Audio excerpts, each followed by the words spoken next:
চড়ুই পাখি ১২টা, ডিম পাড়ছে ১৩টা, একটা ডিম নষ্ট, চড়ুই পাখির কষ্ট। এই আঙ্গুল দিয়ে খেলাটা আমরা ছোটোবেলায় অনেক খেলেছি, তার সাথে অনেক চড়ুই বাতিও খেলেছি। আর চড়ুই বাতিটা কী? আসলে ছোটোদের একটা মজাদার একটা পিকনিক করা আয়োজন করা, ওটাকে ছোটো বাচ্চাদের মানে চড়ুই বাতি বলা হয়। সেজন্য সকাল থেকে আয়োজন শুরু হচ্ছে, আর এদিকে মেঘের অবস্থাও খারাপ, সেজন্য এরা তৈরি করতেছে। আর বিকেলে ৩টার দিকে শুরু হয়ে গিয়েছিল, তখন আমি ঘুমোচ্ছিলাম। তো বাচ্চারা মিলে সব কিছু তৈরি করে ফেলছে। সবার থেকে নাকি ১০ টাকা নিয়ে লুটুস পার্টি করবে। এটা হচ্ছে ছোটোদের চড়ুই বাতি। তো রান্নাবান্না শেষ, এখানে সুন্দর করে ঘরও বানিয়ে ফেলছে এরা কাঁথা কম্বল দিয়ে। তো এখন সবাই সুন্দর করে খেতে বসছে।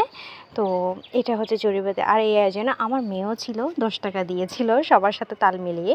কী আর করবো, ছোটোবেলার কথা মনে পড়ে গেল, তাই মেয়েকে উৎসাহ তো দিতে হবে। তো welcome back to my channel Manisha's blog থেকে সবাইকে জানাই আবারও স্বাগতম।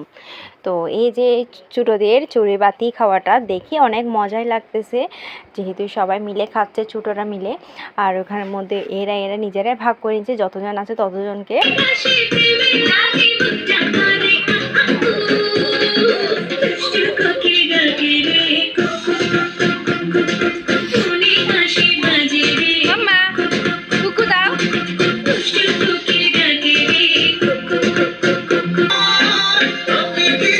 এরপর নাচ গানের পালা চলতেছে এখানের মধ্যে, যেহেতু সাউন্ডটা নিয়ে যখন ছাদের মধ্যে গেল পিকনিক করার জন্য, ওখানে সাউন্ড চার্জ শেষ হয়ে গেল, সেজন্য ঘরের রুমের মধ্যে গিয়ে সেখানে চার্জ দিতে দিতে এখানে নাচতেছে।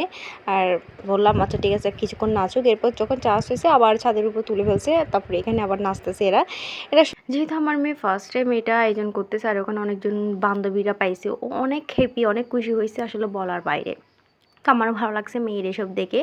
আর এই পর্যায়ে এরকম করতে করতে শেষের দিকে প্রায় মেয়ে তো যেতে চাচ্ছে না, ওখানে মামার বাড়িতে গিয়ে অনেক আনন্দ করছে। এটা হচ্ছে যে খুব ভালো লাগছে আমার মেয়ের।